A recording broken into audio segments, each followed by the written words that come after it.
Sana matutuwa sa akin si Junjun kasi may ibibigay ako sa kanyang chocolate. Tingnan mo, Junjun, oh, ang ganda ng alkansya ko. Binilhan ako ni Ninang Magna kasi kailangan ko daw mag-ipon kasi malapit na yung Pasko. Wow, talaga? Kailan kaya ako bibila ni Aling Magna? Ano ba yan? Kasama ni Junjun si Mimay. Baka agawin ni Mimay tong chocolate ko. Sige, ako na nga lang bahala. Ay, baka sa'yo yung isa.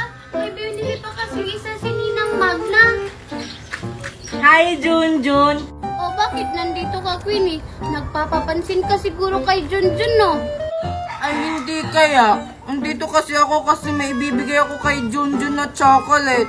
Kasi nga, binigyan niya ako kahapon. Wow, ang bait mo naman, Queenie. Ano ka ba, Junjun? Maliit na bagay lang yan. Oh, sa'yo na tong isa. Talaga, Queenie. Thank you. Queenie, kanino yung isa? Akin ba yan? Oo, sa'yo to. Ito, oh. La, asa kang bibigyan kita? Di ba nga nangaaway ka? Ala, grabe ka naman sa akin, Queenie. Okay lang, mag-iipon na lang ako para makabili ako ng mas marami pa dyan. Eh ano naman, may marami pa naman akong ganito sa bahay. At may ipon din ako. Hala, wag na nga kayong mag-away. Sige Mimay, hati na lang tayo dito. Thank you, Junjun! Hala Junjun, bakit mo siya binigyan? Eh para sa'yo lang yan. Eh kasi mabait siya, hindi katulad mo. Eh akin na yan. Pati rin sa'yo Junjun kasi pinamimigay mo naman yung binibigay ko. Bahala nga kayo dyan.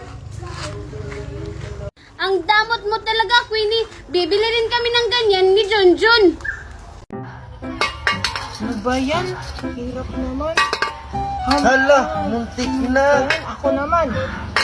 Ano ba? Ay, Junjun, baka tinatawag na ako ng mami ko. Hindi pa yan.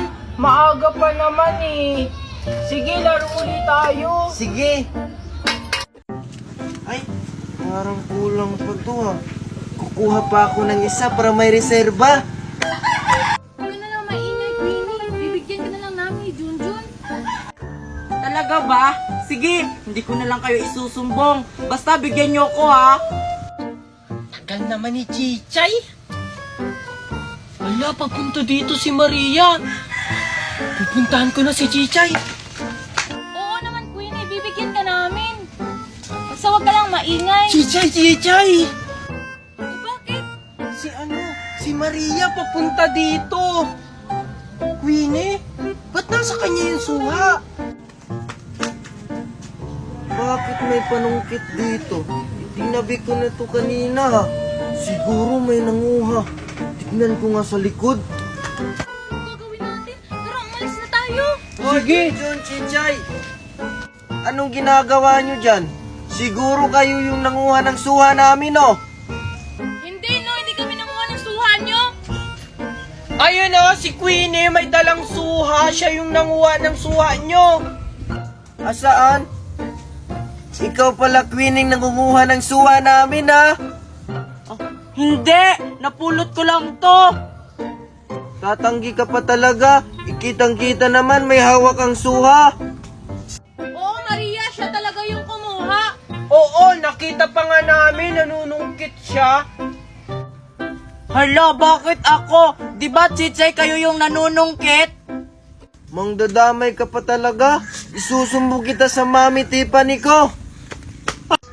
Hala, hindi naman ako yun. Sila Junjun at Chichay naman yung kumuha nito. Anak, hindi mo ba ako naalala? Ako to, si Mami Marites mo. Hindi mo ba ako namimiss? Hindi po, Mami. Kasi, kinalimutan na po kita. Anak, huwag ka naman ganyan sa akin. Sana mapatawad mo pa ako sa lahat ng maling nagawa ko at pag-iwan ko sa'yo. Sa tingin mo ba, Mami, ganun lang kadali magpatawad? Hindi mo ba alam kung ano yung kalagayan ko nung wala ka?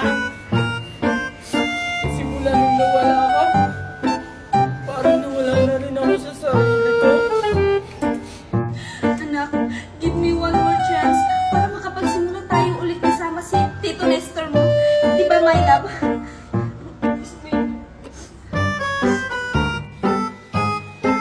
Nestor? Matisita ito, Nestor. Inagaw mo kay Aling Magna. Selfish ka talaga, Mami.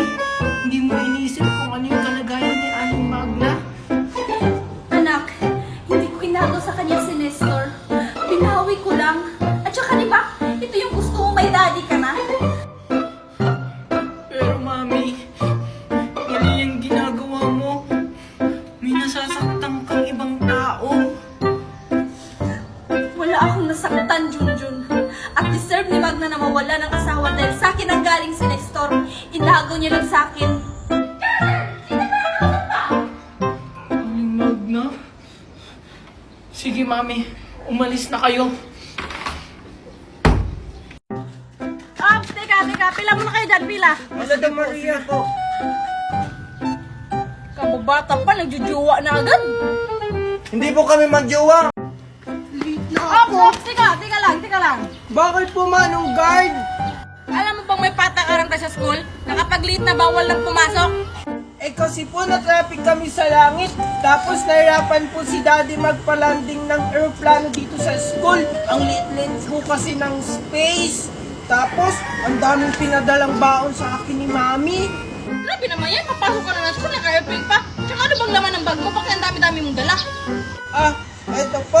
Ano po kasi to? Pera. Sabi ni Mami, ubusin ko daw po ngayon to. Ah, ito po oh. Bigay ko na lang po sa inyo to. Uy, salamat. Hala, lagot ako. Natamaan ko yung babae. Hala, Mimay, lagot ka, natamaan mo yung babae. Hala, parang papunta na sila dito.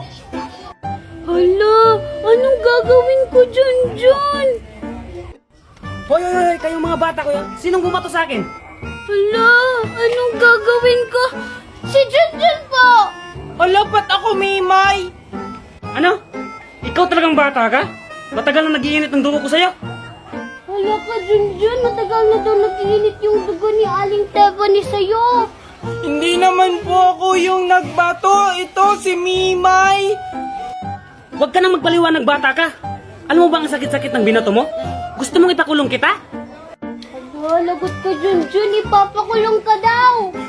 Hindi naman po ako yun. Si Mimay yung nagbato. Hala ka, Junjun, lagot ka. Galit na yung mami ko. O tapos, iiyak-iyak ka dyan. Ipapakulong talaga kita.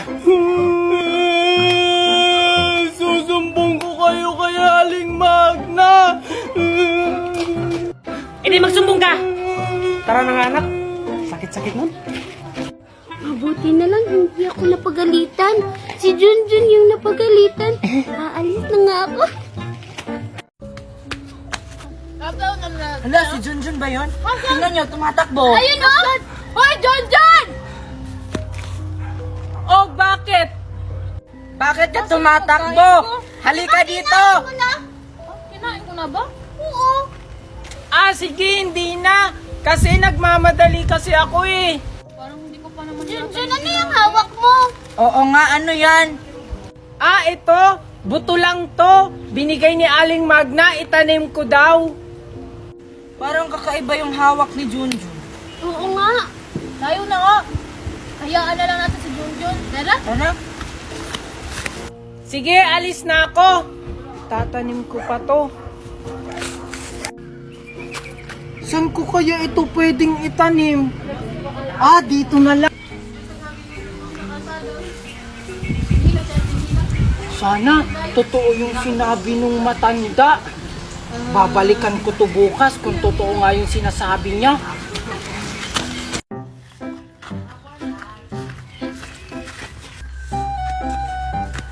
Hala, may candy pa pala ako dito. Junjun, oh, para sa'yo. Hala, salamat Maria. Hala, Maria, ba't walang para sa akin? Dalawa na lang kasi tumimay. Hala, tingnan nyo oh, may nagbebenta ng candy dun. Hala, oo nga. Bumili ka na lang, Mimay. Sige! Ay, kaso wala akong pera eh. Alam ko na. Halika kayo, bilis. Sige. Tara. Candy kayo dyan, Candy! Hi, Lolo. Oh, mga iyatiyo, anong sa inyo? Lolo, bibili sana kami ng candy nyo. Magkano po yun? Ay, ito ba iyo? Opo, Lolo. Ito po. Magkano po dito, Lolo? Mukhang masarap to, Dito ba iya? 3-5 lang to. Grabe naman lolo, ang mahal naman. Di ba 3 dos lang to? Anak ko iya, maliit lang kasi yung puhunan ko. Ay, Lolo. Kulang pala yung pambili namin. Balik na lang po kami bukas. Opo, tara na Mimay.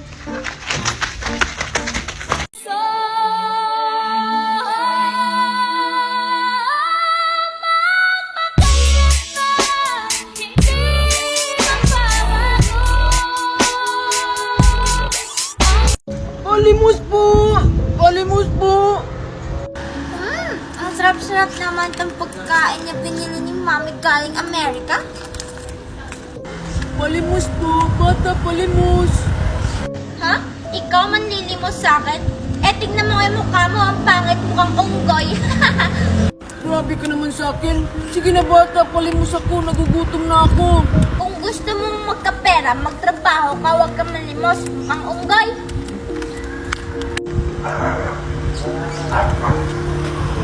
Tuturuan kita ng leksyon. Manlilimos pa yun sa akin? Eh, ang pangit-pangit naman niya. One day ago. Ang tagal ko na rin hindi nakikita si Angel. Asan kaya siya? Ang ganda naman ng umaga ko. Si Junjun ba yun? Puntahan ko nga.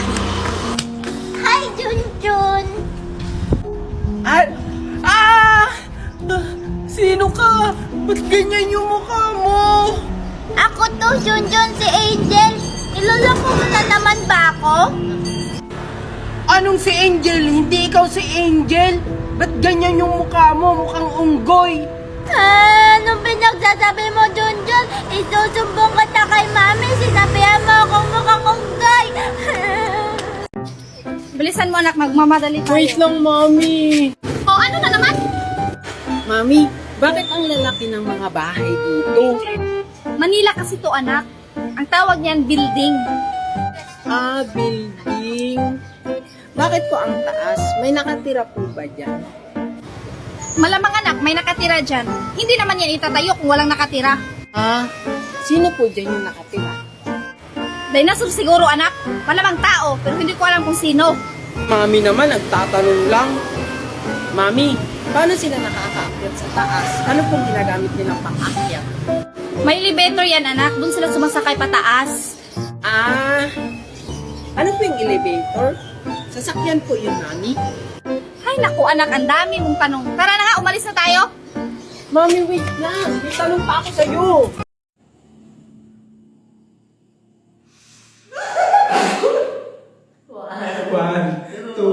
There go!